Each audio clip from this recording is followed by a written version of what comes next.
isang lalaking nakasabit sa bus matapos siyang maipit ng isa pang bus. Patuloy ang investigasyon ng pulisya sa salpukan ng bus sa truck. Samantala sa Taguig po ay nakuna ng CCTV ang aksidente kung saan 13 patay habang 5 ang sugatan. Matapos mahulog sa bangin ang naturang AUV.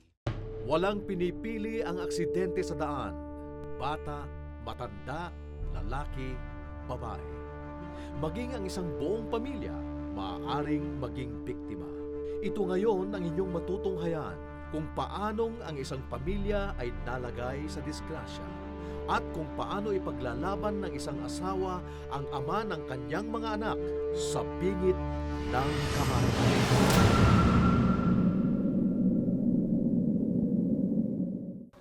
Masakit po kasi isipin mo sa isang iglip lang po na mawawalan ka ng asawa tsaka 3 anak. Siyempre masakit din po yun.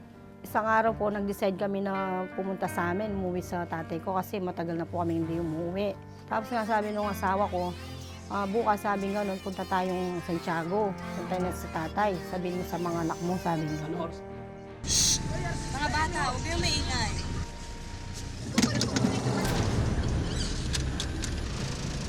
Michelle, yung mga gamit natin itago mo.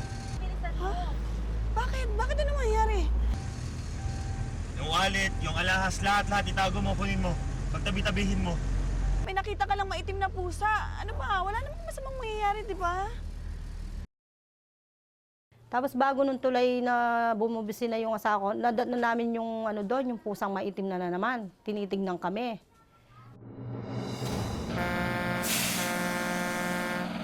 Wala naman siguro ibig sabihin.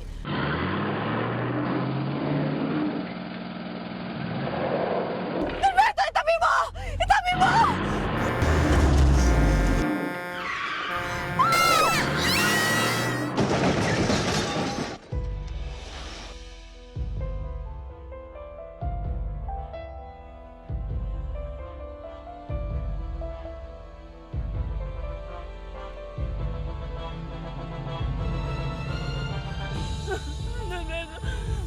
Renato!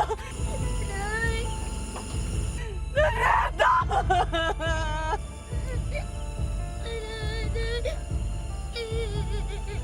Tulungan niyo kami! Tulungan niyo kami! Tulungan niyo kami! Tulungan niyo kami! Isang araw bago ang kahindik-hindik na aksidente, walang malay ang pamilya na malapit nang magbago ang buhay nila.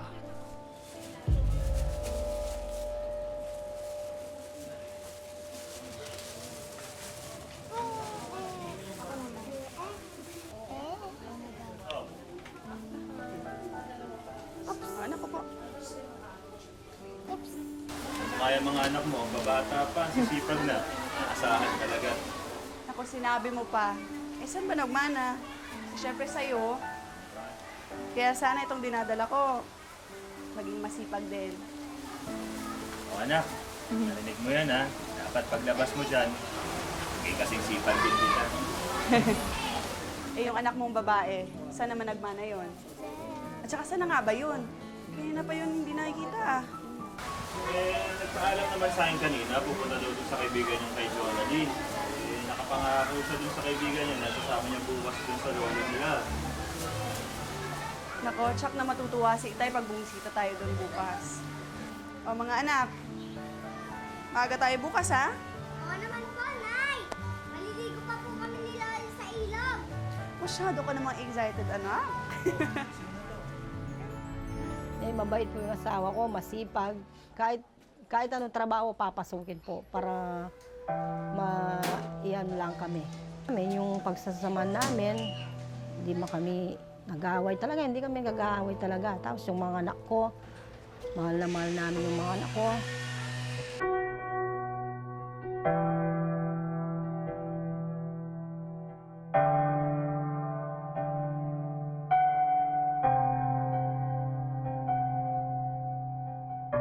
Bukas maaga kayong magigising, sabi nga nun, tulungan niyo ako, sabi nga nun.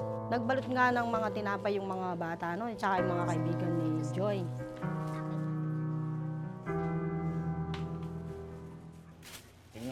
bata. Alam mo, ilang tanong hindi nakakapunta sa kanilolo nila. Sobrang excited. Sinabi mo pa. Salamat nga pala, ha? Salamat saan? Salamat kasi hindi mo iniwan yung mga anak mo. Alam mo, hindi ko alam kung anong gagawin ko pag nawala ka sa akin. Kapag nawala ka sa amin ng mga anak mo. Ano yung sinasabi mo? Hindi ako mawawala sa inyo. Okay? Kaluguranda ka. Kaluguranda ka naman. Ngayon napag-usap-usapan namin ng mga pati yung kaibigan ko dahil wala rin naman pasok kasi nasasama sila. Pagkatapos namin mag-deliver, dadaan kami or bibisitahin namin yung lolo namin sa Santiago Concepcion, Tarlac.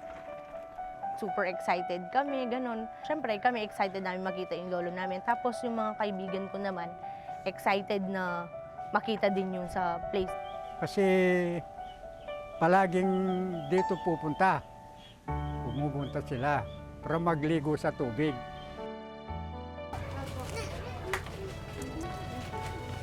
O, ingat. Ayan kaya, tapos na po tayo mag-deliver. Punta na po tayo kina Lolo. Oo naman, kanina pa nila tayo nihintay. Sige na. O, tara na, tara na. Sige na. Ako na.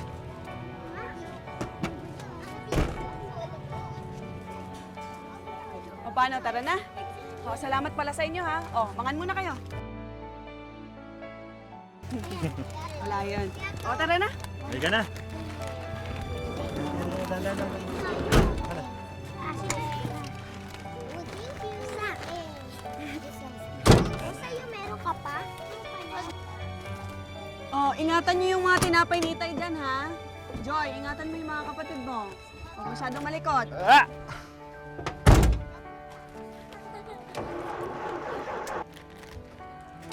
Oh! Ay, naku! Wala na yata tayong gas, oh! Tayo naman eh. Joke time lang. Ito na, alis na tayo. Ah, ay, isa juice. Hello, Tay. Oh, nasaan na kayo anak? Opo, papunta na po kami dyan. Sige, ho. May ano naman. Wala pa ako. Ang wala kita. Tapos po, yung pagkatapos namin na-regla namin po yung sasakyan at saka yung asawa ko, kinarga na po yung mga trays sa sasakyan namin. Tapos nung pumunta na kami sa Kapas,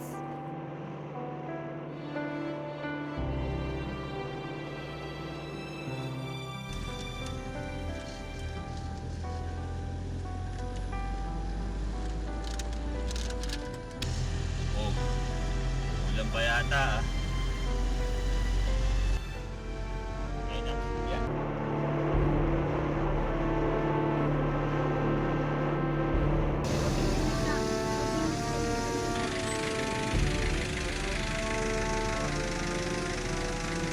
nung pong hindi na namin po makita yung windshield na yung sa windshield, sabi nung asawa ko, Aron, nasira na naman yung wiper, sabing ganun.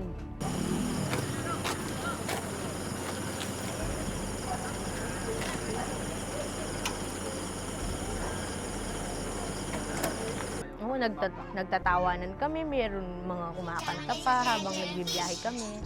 Super saya namin, nagkukulitan sa loob kasi puro bata kami lahat eh. Hindi akalain ng mga bata na ang pagbisita nila sa kanilang lolo ay magiging isang nakakasindak na aksidenteng maglalagay sa pamilya Pineda sa pigit ng kamatayan. Mula Pampanga, tumulak ang pamilya Pineda sa Tarlac kung saan bibisitahin nila ang ama ni Michelle. Ang biyaheng nagsimula ng masaya ay unti-unting nababalot ng kaba. Gabi na. Pasensya na kayo, ah. At maraming aberya yung sasakyan. Ano ba naman kasi yan? Akala ko naman nasa magandang kondisyon itong sasakyan bago mo kinuha sa dating may-ari. Eh, ang daming na agad na nasisirang parte. Yung wiper kanina, hindi siya gumagana.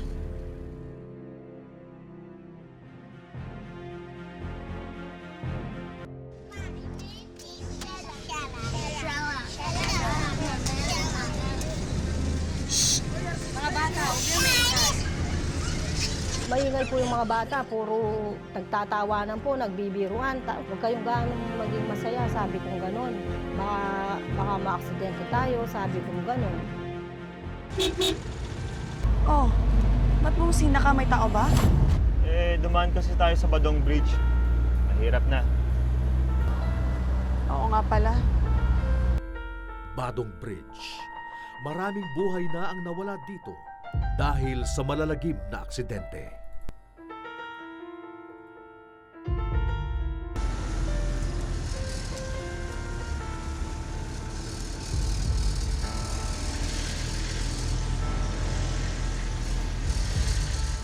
Sabi nung matatanda, magbusina ka na daw dito. Kasi po, marami po talagang na-aksidente talaga doon.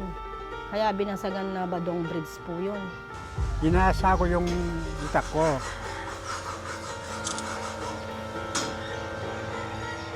Kung uman yung dibdib ko, yan. Baka kako hindi dumating yung mga batang yan. Saan kaya kako?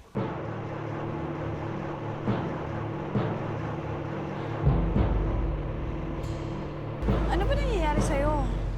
May nakita ka bang tao doon kanina? Be, nakita mo ba yung itim na pusa? Ha? Be, yung mga gamit nga natin, itabi mo lahat, kunin mo. Bilis. May nakita ka lang maitim na pusa. Ano ba? Wala namang masamang mangyayari, di ba?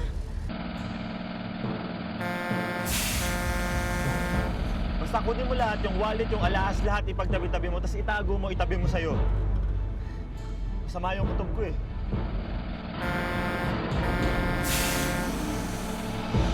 Wala naman siguro ibig sabihin. Norberto, itabi mo! Itabi mo!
Norberto! Norberto! Norberto!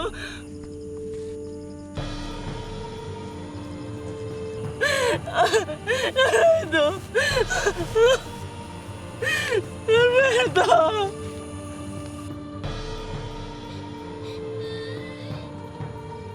Nung pong nagkamalay na po kami, tapos yung anak ko nga, hinahanap ko yung asawa ko, bigla akong nakita sa, nakarampa yung asawa ko sa tabi ng bukid.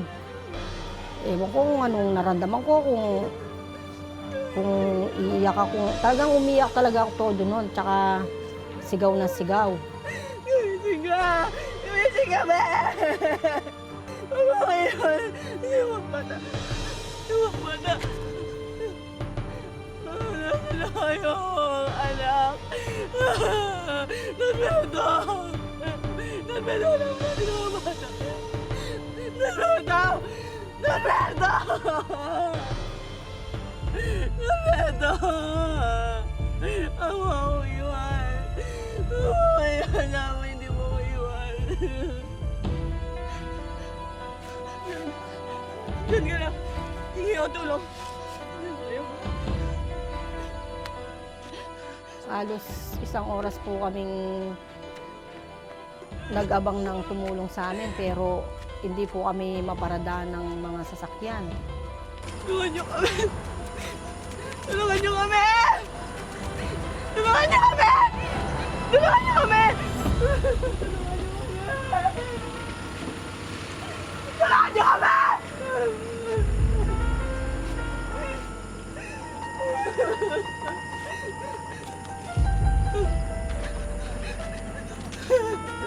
Tulong! Tulong! Tulong! Tulong! Tulong! Tulong! Tulong! Tulong! Tulong! Tulong! Tulong! Tulong! Tulungan niyo kami! Tulungan niyo po kami! Nandito mga anak ko. Unahin niyo sila. Bali kaming mga bata, sumakay dun sa loob ng pickup. Yung tatay ko naman, dahil wala na talaga siyang buhay dun sa likod. Nandito mo yung asawa ko!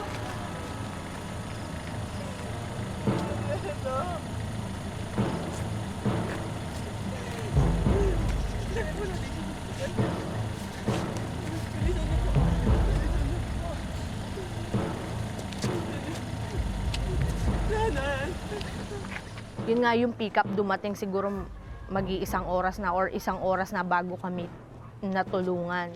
Yung nanay ko, nagsisigaw siya, parang baliw siya sa kalsada dahil duguan kami nun, duguan kami pareho. Walang gustong tumulong sa amin sa mga pinaparada namin sa sakyan. Tapos napadaan namin ng isang pickup. Siya lang yung pumarada sa dami ng pinaparada namin sa sakyan.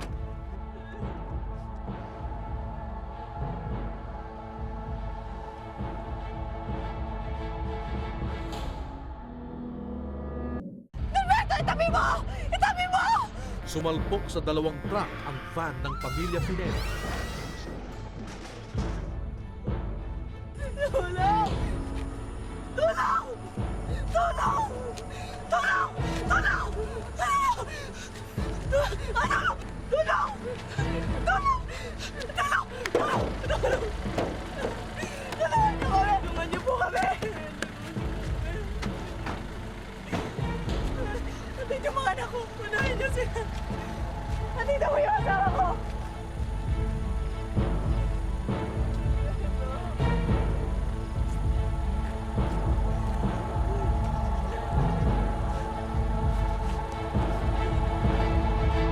Sa siyam na taong sakay ng van, isa ang hindi malaman kung buhay o patay. Si Norberto, ang haligi ng tahanan. Iligtas na po siya, Dok. Maawa po kayo. Kumalma po kayo, Mrs. Kumalma kayo. Tulungan niyo po siya, Dok. Ang ginagawa niyo. Ba't niyo po ginagawa niyo? Bakit po, Dok? Mrs., wala na po ang asawa ninyo. Dead on arrival po siya. Hindi mo totoo yan. Nararamdaman ko buhay ang asawa ko, Dok. Buhay ang asawa ko. Nararamdaman ko buhay siya. Sabi po sa unang ospital, dead on arrival daw, baka hindi naaabot ng Tarlac. Yung anak ko, unahin nyo, sabi ko. First aid lang yung ginawa sa amin. Hindi na kami yung talagang inadmit na nagtagal na talaga doon. Hindi na kami tinanggap doon dahil malala na talaga yung mga kasamahan namin, puro sugatan, lalo na si tatay. Kailangan na po ninyong lumipot ng ospital. Malubharin po ang injury na tinamo ng mga bata. Bakit di na siya gumutin dito? Kailangan po nating lumipat ng ospital. Ngayon, habang naghihintay po tayo ng ambulansya, kailangan ko rin po masuri ang inyong tiyan. Baka kung ano po nangyari sa pinagpupuntas nito. Sa provincial Tarlac, sinakay na naman stretcher ang asawa ko. Tapos, Mrs. Damo, dead on arrival daw yung asawa niya, dali natin sa morgue.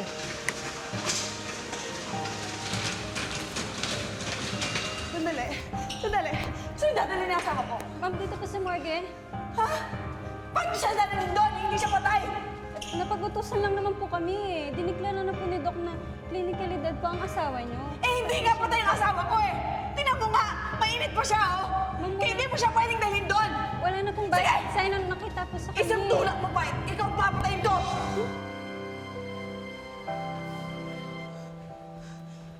Doc, Gumising ka na kasi. Alam mo, buhay ka pa. Gumising ka pa. Kayo po ba ang kapamilya na nadisgrasya? Ano po ang nangyari? Yung nurse nyo, ipapasok ang asawa ko sa morgue. Hindi pa siya patay, Doc. Hindi pa siya patay. Nararamdaman ko, Dok. Buhay pa ang asawa ko. Kaya tingnan niyo siya ulit, Dok. Nang mamakawa ko. Tingnan niyo ulit. Mrs., sabi nga po sa akin ng mga nurse na dead on arrival na po ang asawa niyo. Kaya dapat lang po siyang idiretso sa morgue. Hindi mo siya patay! Naiintindihan niyo ba? Tingnan niyo siya ulit! Mrs., natatandaan niyo pa po ba kung anong oras kayo na-aksidente? Ano, 7 po, Dok. Sorry po.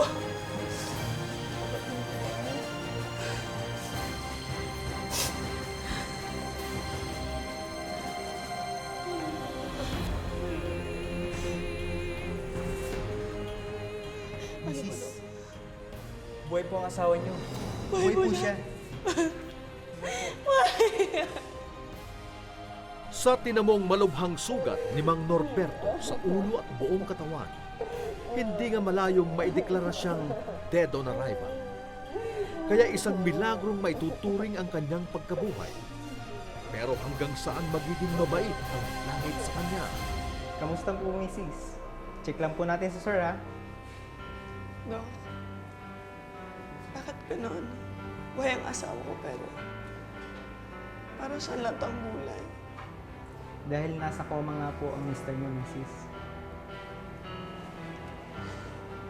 Kailan po siya ganyan, Dok? Kailan po magigising ang asawa ko? Wala pong makapagsasabi, Mrs.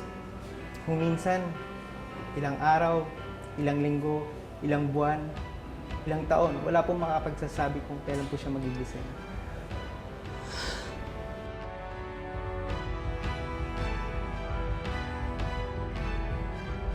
Kaya nga bang buhayin si Norberto ng pagmamahal ng asawa at ang kagustuhan niyang mabuhay para sa mga anak? Kailangan na po ninyong lumipot ng ospital. Malubha rin po ang injury na tinamo ng mga bata. Mrs., wala na po ang asawa ninyo. Dead on arrival po siya. Saan dadalhin ang asawa ko? Ma'am, dito po sa morgue. Ha? Paano siya dadalhin doon? Hindi siya patay! Hindi ba siya patay? Nararamdaman ko, Dok. Buhay pa ang asawa ko. Mrs., buhay po ang asawa niyo. Buhay Buhay po po siya. siya. Hindi iniwan ni Michelle ang asawa sa gitna ng trahedya. Kahit walang katiyakan kung magigising pa ito, pinuhos pa rin niya ang pagmamahal at pag-aaruga sa asawa. Tapos nung after 2 days, nung nakapasok na kami sa kwarto, parang nakapahinga na siya. Tumirit yung kamay na ganun.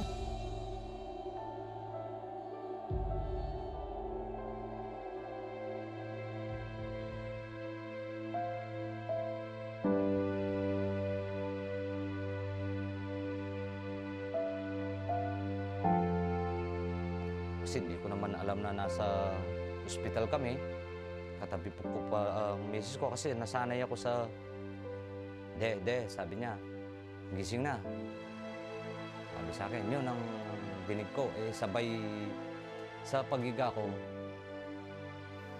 sabay kayo. Sabi ko, parang puti ang nakita ko. Talagang puting-puti. Talagang feeling ko nasa langit ako. Balikiga ako. Umiyak ako. Sabi ko, Love, asan na tayo? Ba't puro mga nakahiga yung anak natin? Ayun, umugol na ako sa iyak. Pagtingin ko sa, bigyan niyo ako ng salamin kako, masakit ang ulo ko. Pagtingin ko sa mukha ko, talagang yung mata ko nakabenda, tenga, yung ulo ko talagang marami, pati dito. Tapos nakasimento pa yung paa ko. Yung pag may mga dumarating na may dalang saklay, bakit kako, ano bang nangyari? Yun, ang pagkapahinga ko, mga after 3 hours, andyan na yung mga pulis, kinukuha ng kami ng statement doon tungkol doon sa nangyari. Pati yung driver na nakabunggo sa amin, kasama. Dapat kako, hindi ka magmamaneho ng lasing. Hanggang inalis na lang nila ng mga pulis. Ang sa isip ko kasi akala ko nasa langit na ako. Pero abang umiiyak ako, kikita ko yung mga pamilya ko. Sugatan sila, nakasurvive pero mga sugatan. Hindi ko naman alam na survivor din pala ako. Nai-10 run po kami pagka nabunggo na. Nung nagkataob-taob na po yung sasakyan namin, siguro takot yung driver. Umalis po, nagmamadaling umalis. Tsaka lasing po. Tapos nga, yun, nahuli pa yung driver nung kinabukasan pa. 13 taon na ang nakararaan mula nang mangyari ang disgrasya sa pamilya Pineda. Muling binalikan ni Norberto kasama ang asawa at mga anak niya ang daang naglagay sa kanila sa bingit ng kamatayan. Ang daan na siya ring naging landas nila para matutong magkaroon ng pag-asa sa gitna ng trahedya. Natutulog po kasi ako noon eh. Tapos paggising ko, sugat na po yung dito ko. Dumudugo na po, tapos umiiyak na lang po ako. Tapos nakita ko na lang yung tatay ko inagis sa likod ng pickup. Ito po yung angyal na pinagbubuntis ko po noong na-aksidente po kami sa lugar na ito. At ito po ang nagligtas sa amin. Ang angyal na ito ang nagligtas sa buhay naming mag-anak. Ito po ang ating pamilya na 13 years na-aksidente po kami dito. Halos wala na. Ito po, nakasurvive po kaming lahat.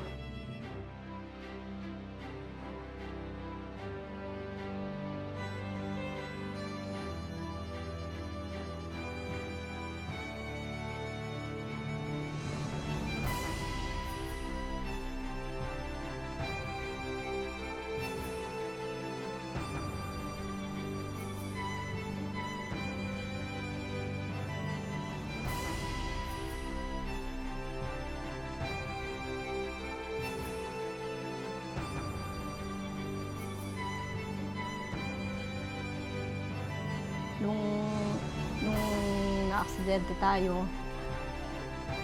sabi ko sa sarili ko, wala na rin akong pamilya, sila lang talaga pamilya ko. Hindi kami naghiwalay ng matagal na matagal, kahit isang araw lang, pag wala yung isa, hinahanap niya. Ganun ko kamahal yung asawa ko. Kahit hanggang ngayon, matanda na kami. Sila na ang inspirasyon ko mula nung galing kami sa bingit ng kamatayan. Kasi kung wala sila, kahit nakasurvive ako, hindi ko rin magagampanan ng tama yung buhay ko sa sarili ko kung wala na rin sila. Malaking pasasalamat ko sa Diyos. Kahit ganun ang nangyari sa amin, tuloy pa rin ang buhay.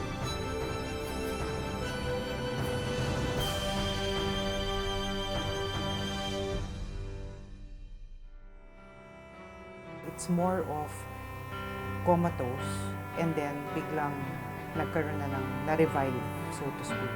So, pero hindi dead yung burn. Kasi kailangan extra careful tayo pag sinasabi natin patay. No? It's more of kami, ang critical or unstable condition ang sinasabi namin. And then, ang term namin kapag literally, quote-unquote, na buhay is na-revive yung siya. Which is nangyayari. That's why yan ang importansya ng first aid, basic first aid, and of course, advanced first aid na binibigay sa hospitals. Well, it's always the patients. Lahat naman tayo, we have the right to, and especially yan, wala nang malay yung kanyang husband, you can always fight for their lives.